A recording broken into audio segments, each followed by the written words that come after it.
नमस्कार.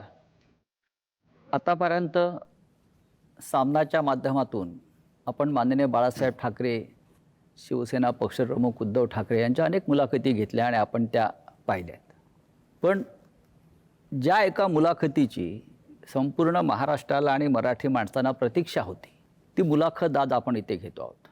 स्वतः शिवसेना पक्षप्रमुख उद्धव ठाकरे आणि महाराष्ट्र नवनिर्माण सेनेचे अध्यक्ष प्रमुख सन्माननीय राज ठाकरे हे दोघेही आपल्याकडे आज मुलाखतीसाठी आलेले आहेत. मी त्यांचं स्वागत करतो. महाराष्ट्राच्या राजकारणामध्ये सध्या फार मोठी उलथापालथ सुरू आहे. मुंबईसह 29 महानगरपालिकांच्या निवडणुका या महाराष्ट्र राज्याचं आणि मुंबईचं भवितव्य ठरवणार आहेत. आणि या मुंबईच्या भवितव्यासाठी माननीय उद्धवजी आणि राजजी एकत्र आल्याचं चित्र महाराष्ट्र पाहतोय. मराठी माणसाच्या मनात अनेक प्रश्न आहेत आणि तेवढाच आनंदसुद्धा आहे आपण एकत्र आल्याबद्दल. या मुलाखतीचं वैशिष्ट्य असं आहे की जशी मुलाखत संयुक्त आहे, म्हणजे आपण दोघे आहात, तशी ही मुलाखत घेण्यासाठी सुद्धा आम्ही दोघे, म्हणजे माझ्याबरोबर प्रसिद्ध दिग्दर्शक, कलाकार, सिनेनिर्माते महेश मांजरेकर आहेत. महेश मांजरेकरांनी इथे बोलवण्याचं कारण इतकंच की हा जो संयुक्त प्रकरण सुरू झालं त्याची ठिणगी महेश मांजरेकरांनी त्यांच्या एका मुलाखतीत टाकली होती आणि तिथूनही सुरुवात झाली. त्याच्यामुळे मांजरेकरांनी इथे खास आमंत्रित केलं आहे. पण मांजरेकर इथे आज आहेत माझ्याबरोबर. ते एक मुंबईकर म्हणून, ज्यांना आपण कॉमन मॅन म्हणतो या मुंबईतला, त्या मुंबईकरांच्या मनात काही प्रश्न आहेत ते मांजरेकर मांडतील आणि आम्ही दोघे मिळून महाराष्ट्रातल्या या दोन धुरंधर नेत्यांशी चर्चा करू. उद्धवजी आणि राजसाहेब, आपण इथे आलात त्याबद्दल मी आपले आभार मानतोच. बऱ्याच कालखंडानंतर, म्हणजे म्हटलं तर 20 वर्षानंतर, जे आपण वारंवार म्हणतोय, आपण एकत्र येऊन आपण मुंबईवर आणि महाराष्ट्रावर चर्चा करतो आहोत. महाराष्ट्र या क्षणाची वाट पाहत होता आणि महाराष्ट्राच्या मनातला हा कॉमन प्रश्न आहे आणि तो दोघांनी त्याचं उत्तर दिलं पाहिजे. थोडक्यात की महाराष्ट्राला 20 वर्ष वाट का पाहावी लागली? मला असं वाटतं काही गोष्टी का घडतात, कशा घडल्या, काय झालं, मला असं वाटतं या गोष्टी आता सोडून दिल्या पाहिजेत.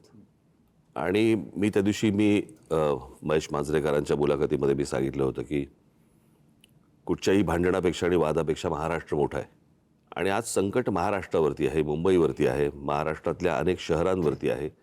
आणि जे संकट आहे हे मराठी माणसाला समजलेलं आहे की काय प्रकारचं आहे आणि काय प्रकारचं राजकारण महाराष्ट्रामध्ये सुरू आहे. मला असं वाटतं की ती एकच गोष्ट ही या एकत्र येण्याचं सर्वात महत्त्वाचं कारण आहे. आज हा आमच्या अस्तित्वाचा विषय नाही आहे, आज हा महाराष्ट्रातल्या मराठी माणसाच्या अस्तित्वाचा विषय आहे. या विषयात अनेक वर्ष मी बोलतोय, उद्धवही बोलतोय या सगळ्या गोष्टींमध्ये, परंतु आज अशा एका वळणावरती ही निवडणूक आणि महाराष्ट्र येऊन उभा आहे की ज्याला आपण अभी नहीं तो कभी नहीं हे जे आपण नेहमी म्हणतो, तर ही परिस्थिती आज मुंबईवरती येऊन ठेपलेली आहे, ठाण्यावरती येऊन ठेपलेली आहे. खरं तर बघायला गेलं तर MMR रिजनवरती येऊन ठेपलेली आहे. MMR रिजन मी मुद्दामून बोलतोय. आणि त्या सगळ्या गोष्टींसाठी म्हणून आज आम्ही एकत्र येणं गरजेचं आहे. कारण आज नाही बरोबर आलो आणि आज या गोष्टींचा सामना नाही केला तर मला असं वाटतं महाराष्ट्र आम्हाला माफ नाही करणार. उद्धव साहेब, मला वाटतं राजसाहेबांच्याच भावना. मला असं वाटतं की राजने उत्तर जे दिले त्याच्यामध्ये एवढंच मी बोलेन, आम्ही दोन भाऊ एकत्र आलो आहे हा एक मुद्दा वेगळा आहे, भावनिक आहे. पण दोन भाऊ एकत्र येणं याचा अर्थ महाराष्ट्रातील प्रत्येक मराठी माणसाने एकत्र आलं पाहिजे. कारण महाराष्ट्र वाचवायचा असेल तर ठीक आहे, पक्ष, राजकीय मतं हे असतील, पण आपण मराठी आहोत, महाराष्ट्र आपला आहे आणि आपण जर एकमेकांमध्ये वेगळ्या चुली मांडल्या तर महाराष्ट्र तोडणारे त्यांची पोळी भाजून जातील. पण एक प्रश्न कायम सगळ्यांच्या मनात आहे गेल्या 50-55 वर्षापासून, तो आतापर्यंत. महाराष्ट्र वाचवण्यासाठी किंवा मुंबईसह महाराष्ट्राचं रक्षण करण्यासाठी शिवसेना प्रमुखांनी शिवसेनेची स्थापना केली आणि इतक्या वर्षानंतर सुद्धा म्हणजे संयुक्त महाराष्ट्राच्या लढ्याची उदाहरणं आपण नेहमी देतो. विशेषतः ठाकरे कुटुंब देत आलेलं आहे. मग राज्य असतील किंवा आपणही असाल की आतापर्यंत आपल्या प्रत्येक भाषणात हा विषय आला की संयुक्त महाराष्ट्र. तुम्हाला आत्ता या क्षणी संयुक्त महाराष्ट्राच्या वेळची परिस्थिती जाणवते का? की त्यावेळेला जसा मराठी माणूस मुंबईसह महाराष्ट्र राहण्यासाठी एकवटला होता, तेच वातावरण तुम्हाला आता दिसतंय का? अर्थातच दिसतं. याचं कारण तुम्ही एक गोष्ट बघितली पाहिजे याच्यातनं, की माननीय बाळासाहेबांनी या विषयावरती तर म्हणजे आपण ज्याला म्हणू आपण संयुक्त महाराष्ट्र समिती फुटली आणि त्याच्यानंतर 6-1 वर्षातच शिवसेनेची स्थापना झाली. परंतु जेवढे लोंढे किंवा जेवढे लोक आज महाराष्ट्रामध्ये येत आहेत, म्हणजे जर समजा तुम्ही आत्ता जर समजा तुम्ही बघितलं तर जवळपास रोज उत्तरेतनं 56 ट्रेन्स ह्या महाराष्ट्रामध्ये येतात रोज, आणि भरून येत आहेत आणि रिकामे जात आहेत. आज जर समजा तुम्ही ठाणे जिल्हा, एक जिल्हा जर समजा पाहिलात, बरोबर आहे, ठाणे जिल्हा हा मला असं वाटतं जगामधला एकमेव जिल्हा आहे की जिकडे ठाणे, नवी मुंबई, कल्याण डोंबिवली, भिवंडी, वसई, मी आता पालघर वेगळा पकडत नाही आहे, तो आपण एकच होता, तो आत्ता वेगळा झाला, परंतु पालघरमध्ये वसई, त्याच्यानंतर मीरा भाईंदर, त्याच्यानंतर म्हणजे वसई विरार आली, त्याच्यानंतर तुमची नवी मुंबई, अशा जवळपास 8-9 महानगरपालिका आहेत. आपण नीट जर समजा पाहिलं तर ह्याची सुरुवात, सगळ्या गोष्टींची सुरुवात होते ग्रामपंचायत, नगरपंचायत, जिल्हा परिषदा वगैरे, नगरपालिका, महानगरपालिका, आणि ह्या सगळ्या ज्या होतात महानगरपालिका, ह्या लोकसंख्येनुसार ह्या गोष्टी वाढत जातात. जर एखाद्या जिल्ह्यामध्ये जर समजा 8-9 महानगरपालिका जर समजा असतील, आज मुंबईमध्ये किती आहेत? 1. पुण्यामध्ये किती आहेत? 2. बाकीच्या सगळ्या जिल्ह्यांमध्ये काढून बघा 1-1. ठाणे जिल्ह्यामध्ये 8-9 महानगरपालिका, याचा अर्थ बाहेरून येणाऱ्यांचे प्रमाण आणि तेच प्रमाण मुंबईमध्ये वाढणं, नुसतंच मुंबईमध्ये प्रमाण वाढणं नव्हे, ज्या प्रकारची दादागिरी, की अशा प्रकारची वाक्य कशी येऊ शकतात की मुंबईचा महापौर आम्ही उत्तर भारतीय करणार, मुंबईचा महापौर आम्ही हिंदू करणार. हे कधीपासून सुरू झालं? मी गेले अनेक वर्ष ही गोष्ट सांगतोय की माणसं नुसती येत नाही आहेत, हे फक्त रोजीरोटीसाठी येत नाही आहेत, हे आपापले मतदारसंघ बनवत आहेत, आणि तेच चित्र आता दिसतंय. आणि जी जुनी जखम जी आहे ना, जुन्या ज्या गोष्टी आहेत ना, की मुंबई महाराष्ट्रापासून स्वतंत्र करणं, वेगळी करणं, हे जे जुनं स्वप्न आहे ते कसं पूर्ण करता येईल याच्यासाठीची ही सगळी खटाटोप या लोकांचा चालू आहे. आणि मला असं वाटतं ते वातावरण जे संयुक्त महाराष्ट्राच्या वेळेला होतं, की जी मुंबई वेगळी करणं किंवा स्वतंत्र करणं किंवा गुजरातने मागणं, तेच वातावरण मला असं वाटतं आज आहे. आणि आज अशी परिस्थिती आहे, केंद्रात ते आहेत ज्यांची इच्छा आहे, राज्यात ते आहेत, आणि महानगरपालिकांमध्ये पण जर उद्या ते आले तर मला असं वाटतं आपण त्याच्यानंतर मराठी माणूस काहीच करू शकणार नाही. आणि ह्या सगळ्या गोष्टीकडे हतबलतेने पाहणं, हे मला असं वाटतं हे काही आमच्याकडनं होणार नाही, आणि म्हणून आम्ही एकत्र आलो. उद्धव साहेब, राजसाहेब जे म्हणतात त्या 100% तथ्य आणि सत्य आहे. पण मराठी माणूस जेव्हा जेव्हा भडकला, पेटला, तेव्हा महाराष्ट्रामध्ये परिवर्तन झालेलं आहे अनेकदा. मग सत्ता परिवर्तन असेल, सामाजिक परिवर्तन असेल, पण आजही त्या पद्धतीनं तुम्हाला मराठी माणूस पेटलेला दिसतोय का? एक लक्षात घ्या की मराठी माणूस पेटला तेव्हा संयुक्त महाराष्ट्र झाला. मुंबई महाराष्ट्राला मराठी माणसाने मिळून दिली. मधला जो काळ होता 60 ते 66, जर माझा आवाज 60 ते 66, याच्यामध्ये आत्ता जी राजनी सांगितली ती परिस्थिती निर्माण झालेली. मराठी माणूस खचून गेला होता, आत्मविश्वास गमावला होता, आणि त्याच्यात एक ताकद, चैतन्य निर्माण करण्यासाठी शिवसेनेची स्थापना झाली. इतके वर्ष व्यवस्थित चाललं. आपल्याला सगळ्यांना असं वाटलं की आता हे काय पुढे कोण हिंमत करणार नाही. मात्र शिवसेना ज्या पद्धतीने त्यांनी फोडली, राजकारणामध्ये पक्षांतर होतात, इथली लोक तिकडे जातात, पण पक्ष संपवणं, पक्षाचं चिन्ह काढून घेणं, त्याची मान्यता जवळपास रद्द करणं, म्हणजे त्याचं अस्तित्व नष्ट करणं, जी मराठी माणसाची ताकद आहे ती तोडून फोडून टाकणं, हे काय दर्शवतं? म्हणजे ठीक आहे ना, मी मागे पण म्हटलं की युत्या होतात, आघाड्या होतात, आघाड्या तुटतात, युत्या तुटतात, पुन्हा मग ते पक्ष एकत्र येऊ शकतात, पण पक्ष संपवत आहे हा कोणता प्रश्न? पण त्यावेळेला सुद्धा राजसाहेब त्यावेळेला सुद्धा संयुक्त महाराष्ट्राची लढाई ही महाराष्ट्रातल्या मराठी माणसाविरुद्धच होती. राज्यकर्ते मराठीच होते आणि आताही राज्यकर्ते मराठीच आहेत. म्हणजे मराठी विरुद्ध मराठी. पण त्यांचे मालक जे आहेत त्यांच्याकडे ते नोकरी करतायत. यातलं सांगू का, हे सगळे ससाणे आहेत. मालकाच्या हातावरती बसून पक्षी मारून आणणं हे ससाण्याचं काम असतं. इथे मालकाच्या हातावरती बसून आपलीच माणसं फोडणं हे आत्ताच्या लोकांचं काम आहे. म्हणजे स्वकीयांचा घात करणं हे फक्त पक्षांमध्ये नसून राजकीय पक्षांमध्ये पण तेच चालू आहे. आणि तीच कृती आता सगळी सुरू आहे. आपल्याच लोकांकडनं ह्या गोष्टी करवून घ्यायच्या. कसं आहे, मराठी म्हणून तुम्ही एकत्र आलाच नाही पाहिजेत. आणि याच्यासाठी म्हणून मग जाती जातींमध्ये भेद निर्माण करणं, जाती जाती एकमेकांच्या अंगावर ढकलणं, एकमेकांच्या उरावरती बसवणं आणि त्याच्यातनं भांडणं, वाद, मारामाऱ्या ह्या सगळ्या गोष्टी करवून त्यांना महाराष्ट्र हा एकत्र मराठी म्हणून असता कामा नये, याच्यासाठीचं हे सगळं अख्खं राजकारण त्यांचं सुरू आहे. आपण एकत्र आलेला आहात, महाराष्ट्राला आनंद झाला, मराठी माणूस एकवटला. पण भारतीय जनता पक्षाचे सध्याचे मुख्यमंत्री देवेंद्र फडणवीस म्हणतात आपल्या युतीविषयी, ही करप्शन आणि कन्फ्युजनची युती आहे. यांचा सगळ्यांचा डोलारा जो आहे ना, या सगळ्यांचा डोलारा हा नरेंद्र मोदींवरती अवलंबून आहे. बरं का, ही बसवलेली माणसं आहेत सगळी.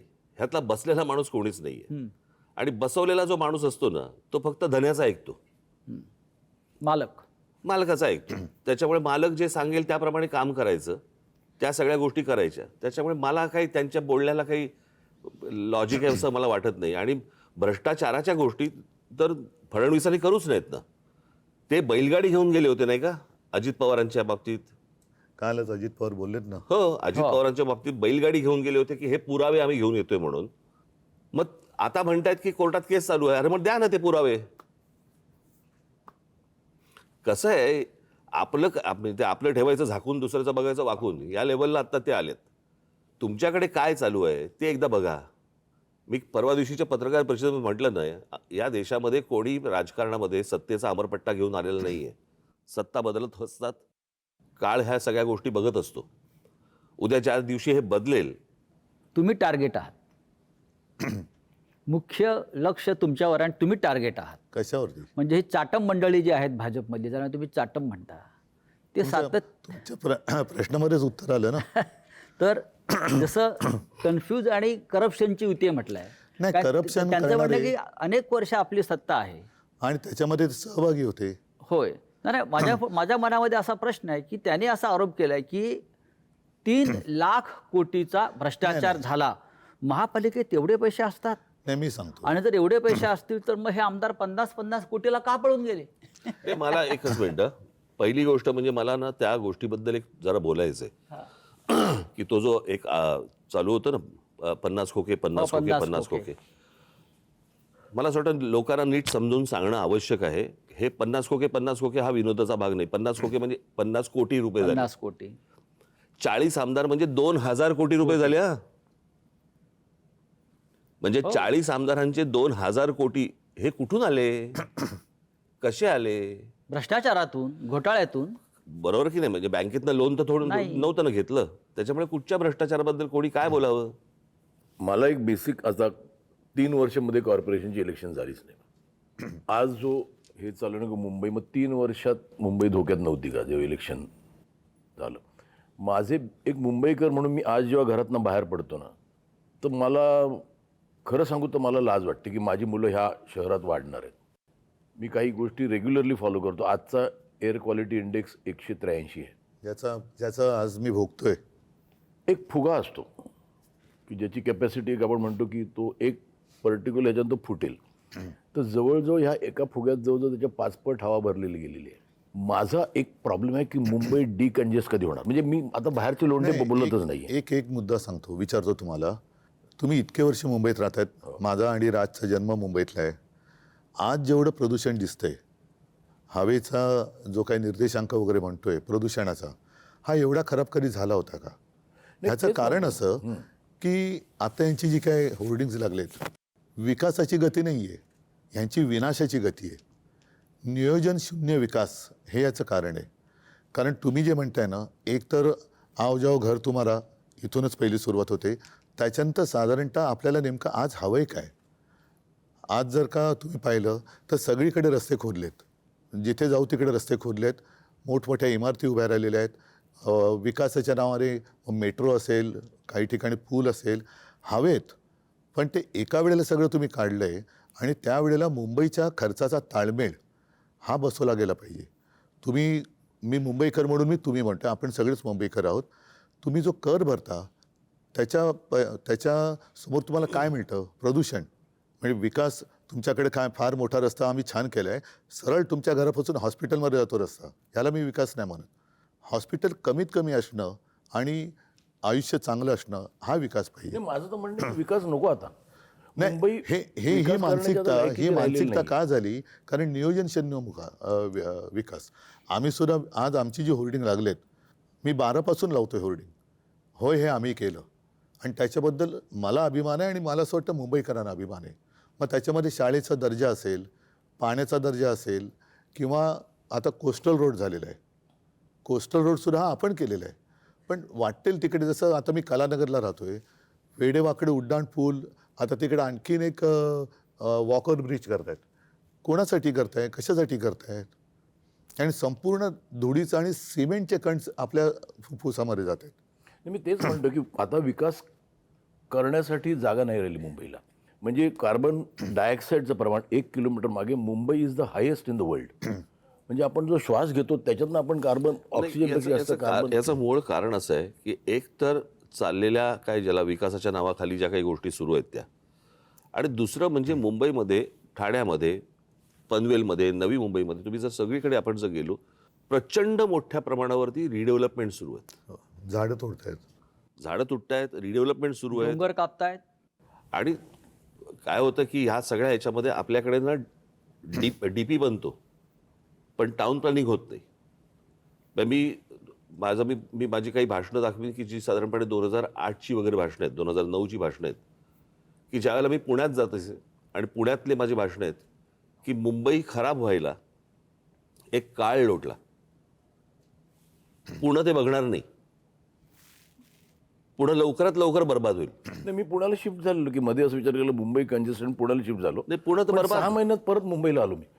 आणि म्हणजे काय माझं म्हणणं, आता लोंढे आले राहू दे की आता मुंबई करत आता आले, आता तरी थांबवायची गरज आहे. दोन्ही गोष्टी मूलभूत ज्या गोष्टी आहेत ना, जसं मी काही बातम्यांचे हे घेऊन आलेलो आहे. आता मुंबईमध्ये कांदळवन आहेत. कांदळवन साधारण कुठे होतात? समुद्र आणि खाडी जिकडे असते तिकडे. नाही, म्हणजे त्यांना समजेल असं म्हणजे मँग्रोव्ज. मँग्रोव्ज मला माहिती आहे. हां, म्हणजे मराठीत सांगायचं तर मँग्रोव्ज. तर विकासाच्या नावाखाली ते मँग्रोव्ज कापणार. आता साधारणतः एक कायदा असा आहे की जेवढी झाडं तुम्ही तोडाल तेवढी झाडं तुम्ही लावली पाहिजेत. आता मुंबईची मँग्रोव्ज जी समुद्र किनारपट्ट्यावर आहे ती कापल्यानंतर, तोडल्यानंतर तुम्ही कुठे लावली पाहिजेत? तुम्ही पुण्याला गेलात, चंद्रपूरला गेलात, मुंबईतल्या कांदळवनाची भरपाई हे चंद्रपूरला करणार. ह्या विकासाचा कसा काय उपयोग होणार आपला? आता सुद्धा मी 2017चा माझा महापालिकेचा वचननामा पाहिलात तर मुंबईला पाण्यासाठी गारगाई आणि पिंजाळ ही 2 धरणं आपण बांधायचं वचन दिलं होतं. कर्मधर्मसंयोगाने मी मुख्यमंत्री झालो आणि म्हटलं आता दिलेलं वचन पाळलं पाहिजे म्हणून मी त्याचं प्रेझेंटेशन घेतलं. तेव्हा माझ्या लक्षात एक धक्कादायक गोष्ट आली की गारगाई आणि पिंजाळ करायचं असेल तर जवळपास 6-1 लाख झाडं कापावी लागतील. म्हणजे जंगल पूर्ण नामशेष करायचं. साधारणतः ज्याला कॅचमेंट एरिया म्हणतो तिकडे हा सगळा पाऊस पडतो, तो एरिया तुम्ही नष्ट करणार म्हणजे पर्यावरण खतम करणार. आता ते खतम केल्यानंतर जो काही खर्च होणार तो खर्च केल्यानंतर आपण पुन्हा पावसावरती अवलंबून राहणार. परत तेही पाणी आपल्याला उद्या जाऊन कमी पडणार, कारण तुम्ही म्हणता तसं दुसऱ्या बाजूनी लोंढे येतच राहणार. त्याला पर्याय म्हणून आम्ही समुद्राचं पाणी हे पिण्यायोग्य करण्याचा प्लांट मी मुख्यमंत्री असताना पायलट प्रोजेक्टला गो हेड दिला होता. आणि हा पायलट प्रोजेक्ट आत्ता कालच्या डिसेंबरमध्ये पूर्ण झाला असता. त्या पायलट प्रोजेक्टमधनं आज तानसातनं जेवढं पाणी दर दिवशी मिळतं 400 MLD, तेवढं पाणी आपल्याला मुंबईकरांना त्या समुद्रापासून कालच्या डिसेंबरमध्ये उपलब्ध झालं असतं. त्यांनी तो प्लांट बाजूला टाकला आणि कॉन्ट्रॅक्टरसाठी परत एकदा गारगाई पिंजाळला हार घातला. आरेच्या जंगलाला मी संरक्षण दिलं होतं मेट्रोच्यासाठी. अरे मी पण केलं ना, मेट्रोचं लोकार्पण मी पण केलं, मेट्रो 2चं. माझं म्हणजे म्हणणं होतं म्हणजे सरकारचं की तुम्हाला कारशेडसाठी आरेचं जंगल कापण्याची गरज नाही. कांजूर मार्गला होऊ शकतं. आता याने काय केलं, हट्टापायी आरेचं जंगल मारलंच प्लस कांजूर मारला करतायत. कशासाठी करताय हे? उद्धव साहेब म्हणजे दोन्हीकडे नाही, नाही, माझं कॉन्ट्रॅक्टर माझा प्रश्न हा आहे की इथे मुंबईत राहणारा सफर करून करतोय तो आपण- मिडल क्लास, नाही मिडल क्लास करतो. आज ज्या बिल्डिंग होतात तिकडे 24 तास पाणी असतं. आज माझे छोटे मिडल क्लास जिथे राहतात नक्कीच. त्यांना 2 तास सकाळी पाणी, 3 तास सकाळी पाणी. तो जो एक भाग आहे ना की किती क्राऊड का मुंबईत. बरं आज मला बाहेर पडलो तर जिथे मला 10 मिनिटं लागत होती तिथे आज मला 1 तास लागतो. तर डिकन्जेस्ट करणं माझं असं म्हणणं आहे की लोकांना तर सांगा की मुंबई आहेत ते राहू दे की. म्हणजे मी म्हणतो आले ते आले, आता समजा ते मुंबईकरच झाले, पण आहेत त्यांना एक समजायला पाहिजे की आता जागा नाही. 51 लाख गाड्या आहेत मी एक सांगतो तुला मुंबईत. काय आहे, मला असं वाटतं की ह्या काही गोष्टींकडे राजकीय पक्ष म्हणून न बघता मला असं वाटतं राज्य म्हणून पाहणं गरजेचं आहे. काय आहे, 4 प्रकारच्या जागा असतात. एक केंद्र सरकारची जागा असते, एक राज्य सरकारची जागा असते, एक महानगरपालिकेची जागा असते आणि एक खाजगी जागा असते. बरोबर. आता गोदरेजची खाजगी जागा आहे, तिकडे तुम्हाला एकही झोपडी मिळणार नाही. पण केंद्र सरकारच्या, राज्य सरकारच्या आणि महानगरपालिकांच्या, बरोबर, या ज्या सगळ्या जागा आहेत याला आईबापच नाही. म्हणजे आज कित्येक वेळेला अशा अनधिकृत गोष्टी या पाडल्या गेल्या आणि नंतर तिकडचे कोणीतरी अधिकारी त्यांना त्याच्यावरती ज्या प्रकारचा ज्याला वचक पाहिजे तो वचक मला असं वाटतं की येणं गरजेचं आहे. तो कोणी म्हणजे तो उद्या आम्ही आणू, उद्या कोणी राज्यातली लोक असतील त्यांनी आणावा, उद्या राज्यात आम्ही आलो तर आम्ही आणू. पण मला असं वाटतं की तुम्ही जे बोलताय ते अत्यंत योग्य आहे की जागा संपलेली आहे. बरोबर. आता साधी गोष्ट आपण समजा प्रदूषणाची गोष्ट बोललो, प्रदूषणाची, तर मुंबईमध्ये हीच हालत आहे, मला मान्य. परंतु आज दिल्लीमधली हालत काय, तिकडे 200च्या वर आहे इक्वालिटी. बरोबर की नाही. आणि आज दिल्लीमध्ये जर समजा आपण बघितलं तर केंद्र आणि राज्य अशा दोन्ही गोष्टी तिकडे आहेत. राजसाहेब तुम्ही एक फार नाही, महत्वाचा मुळामध्ये- मुद्दा आता मांडला. नाही मुळामध्ये राज्यकर्त्याचं प्रेम हे राज्यावरती असायला पाहिजे, सत्तेवरती असतं कामा नये. सत्तेसाठी वाटेल ते करायचं आणि बट्ट्याबोळ झाला की हात वर करायचे. आता तुम्ही मला सांगा, मुंबईमध्ये आपण राहणार आहोत. दुर्दैवाने मी असं म्हणेन की आजचे राज्यकर्ते हे मुंबईकर नाही आहेत. जरी मराठी आहेत, महाराष्ट्रातले असले तरी त्यांना मुंबईकरांसाठी किंवा त्यांच्या शहरांसाठी काही पडले का, त्यांच्या नागरिकांसाठी? इथे ते फक्त कॉन्ट्रॅक्टरसाठी काम करतात. इथे 2 महत्त्वाचे प्रश्न उपस्थित झालेले आहेत. एक तर आता राजसाहेबांनी जो मुद्दा सांगितला, जमीन केंद्र सरकारची आहे, राज्य सरकारची आहे, खाजगी आहे. पण आज मुंबईसह महाराष्ट्रातल्या जमिनींचा मालक मोदींचा लाडका उद्योगपती झालेला आहे. एकेकाळी आपल्या महाराष्ट्रात देशामध्ये विनोबा भावेंनी घोषणा दिली होती सबभूमी गोपाल की. आज सबभूमी अदानी की. मुंबई वाचवायची असेल तर हे जे आपल्या मुंबईच्या मोक्याच्या जमिनी गिळंकृत करण्याचे जे काम चालू आहे, जे आपल्या जाहीरनाम्यातसुद्धा आहे, वचननाम्यातसुद्धा तो आपण मुद्दा घेतला आहे, हे आपण कसं करणार? मुंबई वाचवायची असेल तर आधी आपल्या महत्त्वाच्या मोक्याच्या जमिनी, धारावीसह मिठागरं असतील, टोल नाके असतील, हे आज एका उद्योगपतीच्या नाही, घशात घालण्याचं काम केलेलं आहे. नाही आज त्यांना अडवणारं कुठे प्रशासनमध्ये नाहीच आहे ना. केंद्रातनं ऑर्डर आली, जसं मगाशी राज म्हणाला, हे ससाणे बसलेले आहेत, ते जागा राखवतात आणि ते जागा घेऊन त्या याच्या घशात घालतात अदानीच्या. मूळ महापालिका आता एक शेवटचं ठिकाण राहिलेलं आहे की जिकडे ठामपणाने त्यांना नाही सांगणार कोणतरी नाही, पाहिजे. माझा तोच मुद्दा आहे की आपण जे म्हणतो की ह्या महापालिकेवरती भगवा फडकला पाहिजे किंवा मराठी माणसाची ताकद इथे आली पाहिजे, म्हणजे सत्ता आली पाहिजे. ही सत्ता आल्यावरती प्रश्न संपतील का? जे प्रश्नासाठी आपण आता उभे आहोत, मी तुम्हाला आपण एकत्र आलेला मी एक गोष्ट सांगतो. आणि सगळ्यात मोठं संकट हे गौतम अडाणी मुंबई गिळतोय भाजपच्या माध्यमातून. मी याच्याबद्दल एक गोष्ट बोलतो. हा, मला असं वाटतं की मुंबई महानगरपालिका याची मुदत संपली 2022ला आणि 2022लाच मला असं वाटतं उद्धव सरकार गेलं. बरोबर. त्याच्या आधी महापालिका विसर्जित झाली होती. आधी म्हणजे कधी मग एक- 21ला 6 महिन्या अगोदर. एक त्या माझं जूनमध्ये सरकार पाडलं, मला वाटतं मार्च 4-5 महिने अगोदर. बरोबर. तेव्हा मुदत संपली. 22 त्याच्यानंतर 25 पर्यंत, 4 वर्ष झाली आता. या 25 पर्यंत, आज 26 कधी 26ला आज जानेवारीमध्ये निवडणूक होते. इतकी वर्ष का गेली? मी माझ्या पुढच्या काही भाषणांमधनं किंवा माझ्या काही इंटरव्ह्यूमधनं मी ते तुम्हाला नीट सांगणार आहे की ह्याचं काय प्लॅनिंग चालू होतं आणि 24 ते 25 मध्ये काय झालं. एका वर्षात काय झालं हे मी तुमच्यासमोर आणणार आहे. मी आत्ता नाही बोलत या विषयात, परंतु हे काय प्रकारचं प्लॅनिंग आणि कशासाठी या निवडणुका पुढे ढकलत आज 26 पर्यंत आल्यात ते मी तुम्हाला सांगणार आहे नंतर. ही माणसं जी आहेत ना, ही म्हणून मगाशी मी म्हटलं ना, ही बसवलेली माणसं आहेत. आणि तू म्हणतोस की हे जागा दाखवतात, हे जागा नाही दाखवत. ते जागा पाहतात, तेच त्यांच्याकडे ते. सह्यांसाठी फक्त फायली येतात की ह्याच्यावर सही कर. आता आपल्याच लोकांना, आपल्याच इकडच्या मराठी लोकांना समजत नाही होत आपण काय करतो हे त्यांना नंतर कालांतराने समजेल की त्यांनी आपण काय महाराष्ट्राचं घोडचुका डेथ वॉरंट केल्या. काढलेलं नाही आहे. नाही, एक मिनिट. आपल्या सहीनं मराठी संजय. माणसाच्या सहीनं मराठी माणसाचं डेथ वॉरंट काढलं. आणि तसं त्यातलं कसं आहे, एकच मिनिटं, की देवेंद्र फडणवीस नागपूरचे, अजून बाकीचे सगळे बाहेरचे. मी एकदा ना, एकच गोष्ट म्हणून सांगतो, मी एकदा स्वित्झर्लंडला गेलो होतो. आणि स्वित्झर्लंडला गेल्यावरती मी तो देश पाहत होतो. आणि तो देश सगळ्या काय गाड्या फिरत आहेत, सगळ्यांकडे उत्तम नोकऱ्या आहेत, सगळे सुंदर रस्ते आहेत, उत्तम निसर्ग आहे, सगळं व्यवस्थित छान. तो सगळा देश पाहताना मला पहिला मनात प्रश्न आला, इथला विरोधी पक्ष काय करतो. हो. म्हणजे निवडणुकीच्या तोंडावरती काय सांगतो तो, की मी तुम्हाला हे देईन, मी तुम्हाला ते देईन, मी तुम्हाला त्या कल्पनेच्या बाहेर होतो मी. बरोबर आहे. मुंबईमध्ये मुंबईकरांना काय पाहिजे हे मला असं वाटतं मुंबईत तुम्हाला तिथे जन्माला आल्याशिवाय कळणार नाही. बाहेर येऊन ज्यावेळेला तुम्ही ती एखादी गोष्ट बघता, शहर बघता किंवा एखादा देश बघता ना, तुम्हाला समजणारच नाही तिथले प्रश्न काय ते. आता उदाहरणार्थ समजा तुमचा कुठचा काय गृहनिर्माण मंत्री किंवा अजून कुठचा PWD मिनिस्टर किंवा अजून कोणतरी हे बाहेरचे ज्यावेळेला येतात, ते ज्यावेळेला मुंबईत येतात त्यावेळेला त्यांना प्रश्न पडतो, सारा प्रॉब्लेम काय शहराचा. रस्ते आहेत, हॉस्पिटल आहेत, दिवे आहेत, शाळा आहेत, कॉलेजेस आहेत, पाणी आहे 24 तास. इथले प्रॉब्लेम काय आहेत. कारण तो कंपॅरिझन करतोय त्याच्या रस्त्यांशी, त्याच्याकडच्या लोडशेडिंगशी, त्याच्याकडच्या सगळ्या गोष्टींशी. त्याच्यामुळे हे सगळे प्रॉब्लेम होतात. तुमची मानसिकता कशी आहे. माझं जे आता मी इथे मुंबईकर म्हणून बोलतोय, आता हे पॉलिटिकल बाजूला ठेवून, की मला जे बाहेर पडलं प्रश्न पडतात ते, की आज आई भीक मागू देत नाही की वडील चोरी करू देत नाही, अशी परिस्थिती फक्त मिडल क्लासची आहे.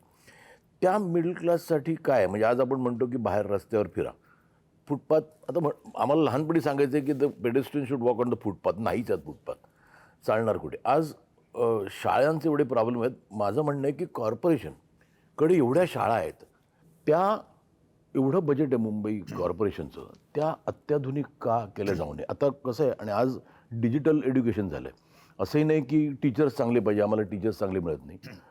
तर आज एक म्युन्सिपाल्टी शाळेत जाताना मला मुलाला पाठवताना मला लाज नाही वाटता का. मग ते त्यांच्या बरोबरीने का नाही करता येत. का होऊ दे की आता मुलांना एअर कंडिशनमध्ये बसायची सवय आहे. नाही, याच्याबद्दल एक नक्की सांगेन. हां, अगदी एअर कंडिशन नसेल, पण साधारणतः 2010 पासून मी अभिमानाने सांगेन की देशामध्ये मुंबई महानगरपालिका ही एकमेव महानगरपालिका असेल की तिने अत्याधुनिक यंत्रणा किंवा सुविधा वापरायला लागले. व्हर्च्युअल क्लासरूम म्हणजे काय केलं आम्ही, साधारणतः एका विषयामध्ये महापालिकेच्या शाळेमध्ये एक चांगला शिक्षक किंवा शिक्षिका कोण आहे त्यांना बोलवण्यात आलं आणि एका स्टुडिओतून 10वीच्या विद्यार्थ्यांना एका स्टुडिओतून त्या शिकवायच्या किंवा शिकवतात. आणि हे शिकवणं म्हणजे मन की बात नाही, प्रश्नोत्तर होतात.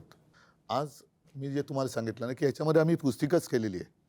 आणि तुम्ही म्हणाला त्याच्यात जवळपास 1300 शाळा आपल्या मुंबईमध्ये आहेत महापालिकेच्या. आणि या महापालिका शाळेमध्ये 3.5 लाख विद्यार्थी जवळपास वेगवेगळ्या 8 भाषेमध्ये शिक्षण घेतात. म्हणजे मराठी तर आलीच, इंग्रजी, सेमी इंग्रजी आली, हिंदी, उर्दू, गुजराती, अशा ह्या सगळ्या 8 भाषांमध्ये आपण त्यांना शिक्षण देतो. आणि ही साधारणतः 2010 साली सिस्टीम सुरू केल्यानंतर 2014-15च्या सुमारास आम्ही 8वी ते 10वी म्हणजे जे शिवसेना प्रमुखांचं एक स्वप्न होतं की विद्यार्थ्यांच्या पाठीवरती किती ओझं आहे, तर तो अभ्यासक्रम आम्ही सिम किंवा सिममध्ये आणला. एक सिम कार्ड असतं ना फोनवर टाकायचं, आणि ते टॅबमध्ये टाकून द्यायला लागलो.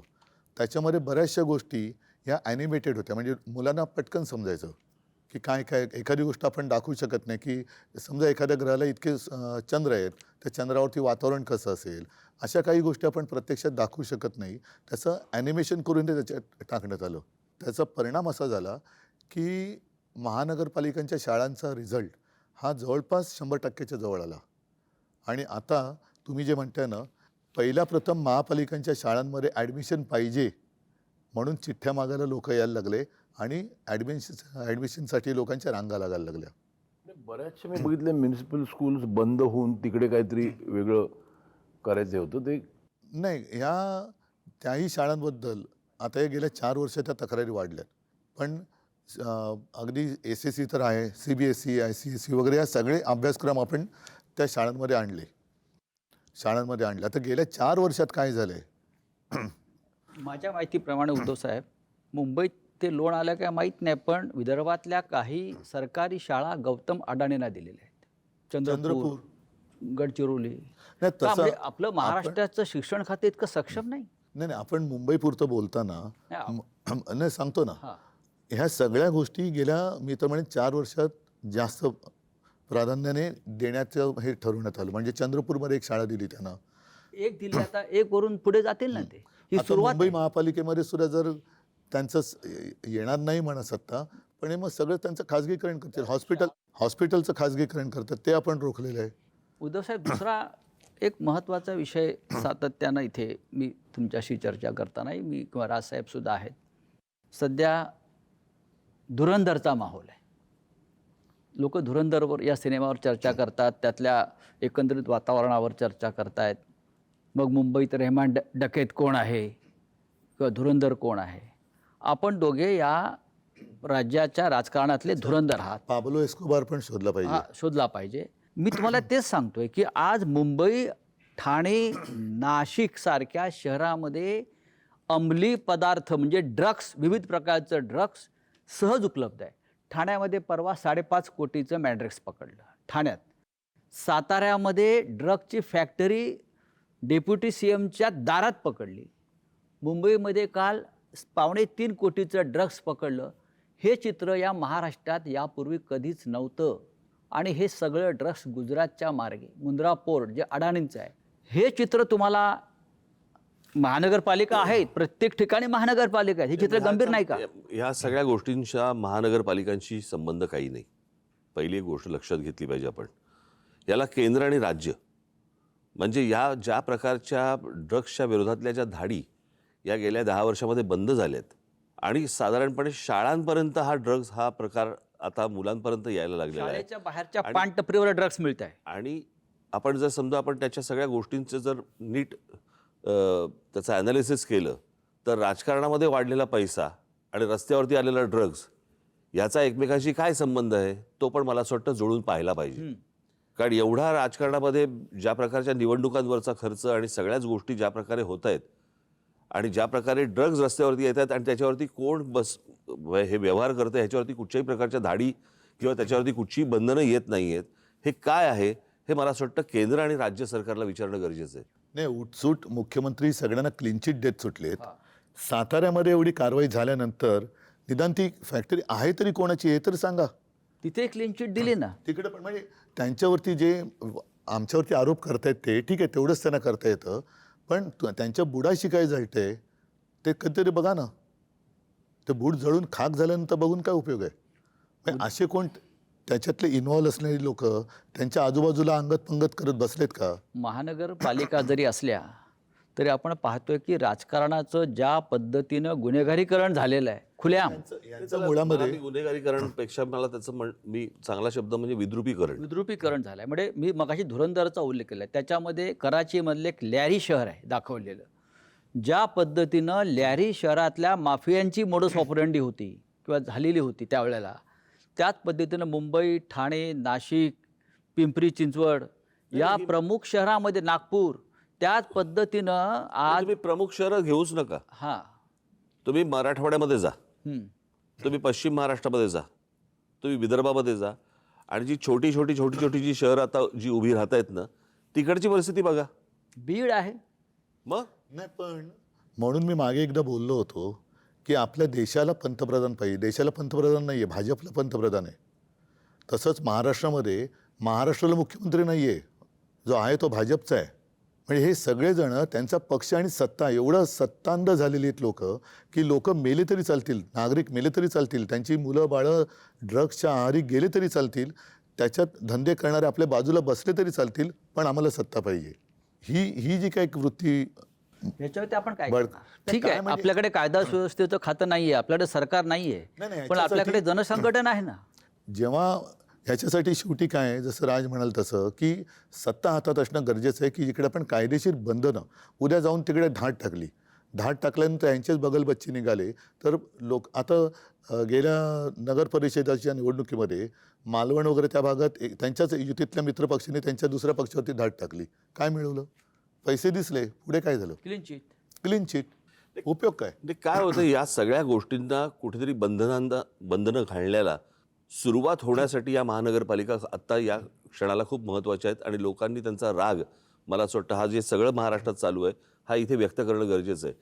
ही सत्ता आमच्यासाठी नको आहे, परंतु ज्या काही गोष्टी होत आहेत याच्यावरती जर बंधनं आणायची असतील, त्याला सुरुवात जर समजा करायची असेल, तर मला असं वाटतं महानगरपालिका आत्ता ही गरज आहे, ज्याच्यासाठी खास करून मुंबई, ठाणा, पुणा, नाशिक, तुमचं मीरा भाईंदर असेल, कल्याण डोंबिवली असेल, इतर सगळ्या महानगरपालिका, इथे लोकांनी आत्ता राग व्यक्त करणं गरजेचं आहे.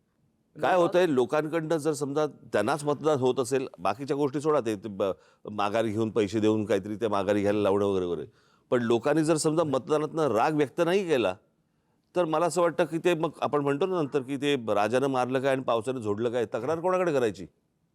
तुमच्याकडे करणार लोक तक्रार. तक्रार नुसतं म्हणजे आमच्याकडे फक्त तक्रार, मतं नाहीत, असं थोडी होतं.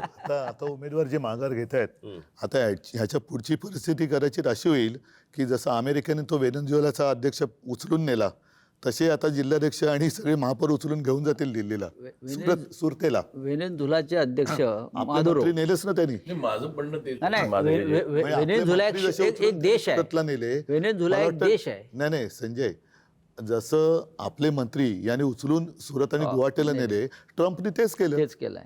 नाही, हे सुरुवात इथून झाली. व्हेनेझुएला देशाची लोकसंख्या सुद्धा 2,30,00,000 आहे आणि मुंबईची लोकसंख्या सुद्धा आपण मगाशी म्हणाला त्यानुसार 231 आहे. आणि दोन्ही शहरांचे आणि व्हेनेझुएलाचे प्रश्न तसेच आहेत. कोणत्याही प्रकारचा विकास नाही, ड्रग्स तेवढंच आहे, गुन्हेगारी आहे. पण मग आता तिथल्या इथून कोणाला उचलायचं आहे? जे करतात त्यांना उचललंच पाहिजे. त्यांना जर का तुम्ही चोंबाळत बसलात केवळ सत्ता पाहिजे म्हणून, तर सत्यानंच त्यांचाही होणार आहे जे चोंबाळतात त्यांचं. नाही, माझं म्हणणं आहे की आत्ता जे म्हणजे आपण प्रत्येक वेळेला म्हणतो की मतदान हा माझा हक्क आहे. आता हे जिथे निर्विवाद आलेत, कोणीच नाही, बिनविरोध. त्यांनी कसं दाखवायचं काळं बोटावरचं? म्हणजे माझा हक्क तुम्ही हिरावून घेताय ना, माझा मतदानाचा हक्क तुम्ही हिरावून घेताय. तर माझं म्हणणं तर त्याला काही पर्याय नाही. आणि ही सवय अख्खी लागू नये प्रत्येक ठिकाणी. म्हणजे जो मतदार जो निवडतो, म्हणजे त्याचं मत की मला हा हवा की नको हे राहिलंच नाही. मग अशा वेळेला तर काही करू शकत नाही. आता एखादा आला निरो, कोणीच उभं राहिलं नाही. मला वाटतं तिकडे असं आलं पाहिजे की मग 30% लोकांनी म्हटलं ना की आम्हाला नको, तर ते बाद केलं गेलं पाहिजे. ते काय आहे, तो मला अधिकार, मत आहे ना माझं. त्या वोटिंग पॅड जे आहे ना त्याच्यावरती एक अधिकार आहे नोटांचा, पण त्या नोटांमुळे झालेला प्रॉब्लेम आहे हा. नाही, पण नोटा आता तो निर्विवाद असेल तर तिकडे वाटलेल्या मतदानाला नोटा- वाटलेल्या नोटांमुळे झालेला वाटलेल्या नोटांमुळे झालेला प्रॉब्लेम आहे, त्याच्यामुळे नोटाचा पण अधिकार नाही. घ्या. पण आता जिथे निर्विवाद आले तर तिकडे नोटा पण दाबायला चान्स नाही ना. एक्झॅक्टली, कारण नोटा मिळाल्या ना. नाही, पण म्हणून माझं म्हणणं आहे की नोटा हे नाही पाहिजे. नाही महेशजी, हा. म्हणून जसं काही वेळेला एखाद्या कामासाठी टेंडर काढलं जातं आणि ते टेंडरमध्ये जर काही गफलत वाटली तर रिटेंडर करतात. तसंच मला असं वाटतं, मी परवाच्या आमच्या पत्रकार परिषदेत बोललो की जिथे हे बिनविरोध झालेत तिथे निवडणूक आयोगाने रिझल्ट थांबवले, ते आमच्या बाकीच्या निवडणुकांबरोबर जाहीर करतील, कारण तो गुलाम आहे त्यांचा. तिथल्या निवडणुकीची प्रक्रिया नव्याने घेतली पाहिजे. हे जे बिनविरोध सगळं थोतांड झालं, कारण आता ते तिकडनं त्यांनी, बरं या बिनविरोधमध्ये आमच्या दोघांचा एकसुद्धा नाही, राष्ट्रवादी पवारसाहेबांचा एकसुद्धा नाही, अपक्ष एकसुद्धा नाही आला. हे काय योगायोग आहे? त्याला मी तेच म्हणतो. म्हणजे ते योगायोग आहे का काय आहे काय हे? नाही, माझं म्हणणं आहे की लोकांच्या मताला काही व्हॅल्यू आहे की नाही. मग तिकडच्या लोकांना त्यांचं मत असेल की नाही स्वतः, त्यावेळेला म्हटलं की जर का 30% लोकांनी त्यांचं पण मतदान घ्या. 30% लोकांना वाटलं की ही रिप्रेझेंट जेनझी हा एक शब्द आता सगळीकडे थोडासा दरारा निर्माण करणार झालेला आहे. या सगळ्या ठिकाणचे जे जेनझी जे पहिल्या प्रथम मतदान करणार होते ते खूप अस्वस्थ आहेत आणि त्यांची आग आज त्यांच्या डोक्यामध्ये आहे, ती बाहेर आली तर मग यांची हालत खराब होणार. उद्धव साहेब, तुम्ही जेनझीचा उल्लेख करताय, पण नेपाळ असेल, बांगलादेश असेल, अन्य राष्ट्रामध्ये डोक्यात राग आणि आग असलेला जेनझी हा खरोखर रस्त्यावर उतरला, त्याला सांगावं लागलं नाही. आपल्याकडला जेनझी सुद्धा एका विशिष्ट विचारसरणीचा गुलाम होऊन थंड असं आपल्याला पडलेला वाटतंय. दिसतोय. असं वाटतंय. आणि त्या जेनझी तुमच्याकडे अपेक्षेने पाहतोय. मला असं वाटतं की हा पहिल्या भागामध्ये आपण थोडं थांबू. ज्या प्रकारचं मला एक एवढंच बोलतो, ज्या प्रकारचं राजकारण आता सध्या महाराष्ट्रामध्ये देशामध्ये चालू आहे, मला खरंच प्रश्न पडतो, देवी देवता आहेत का? आणि आहेत तर हे ते फक्त हे का बघत बसलेले आहेत? आणि एवढे 33 कोटी एवढे जर आहेत तर ते काय हे या सगळ्या गोष्टी का बघत बसलेत?